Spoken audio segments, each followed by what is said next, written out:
It's a Wood Chopping Times weekend project.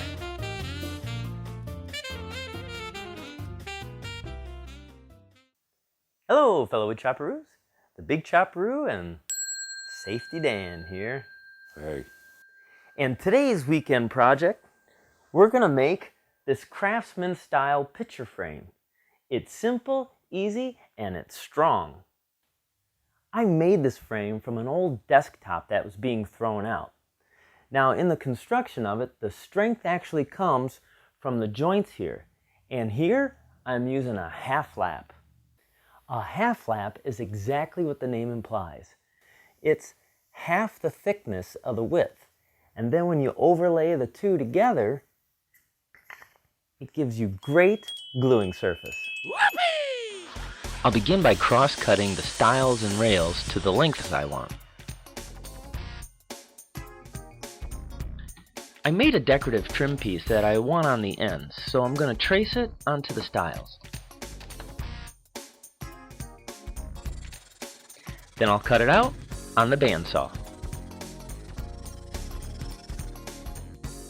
I'm going to clean up those saw marks with using a file. I'm now going to start to do my layout for making those half-lap joints. I'm using a couple of squares so I can keep the rails lined up. Once I made my measurements, I'll use a knife and I'll score a line. After I made a few passes, I'll keep the knife in the line and set the rail right against the knife edge. And I'll make a second scored line on the other side of the rail.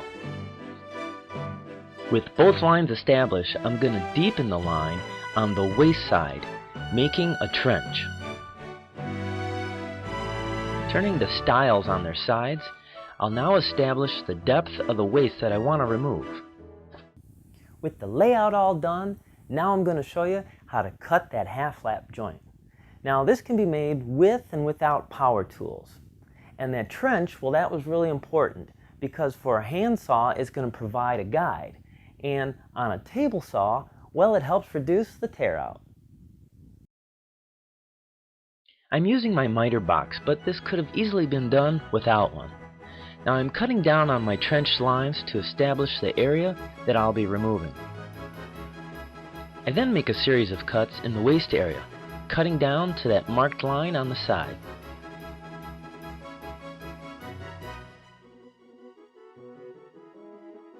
With a chisel, I'll snap out the wood and remove as much of the waist as I can.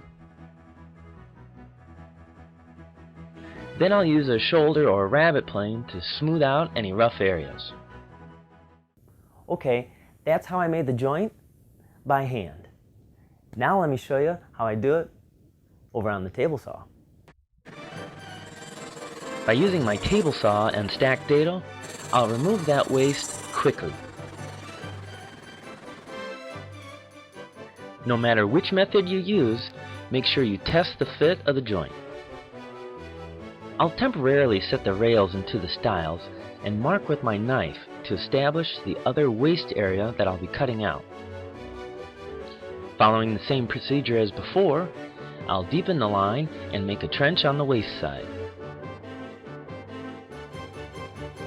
Again, using that marking gauge, I'll set the depth and then I'll move on to saw out the waist.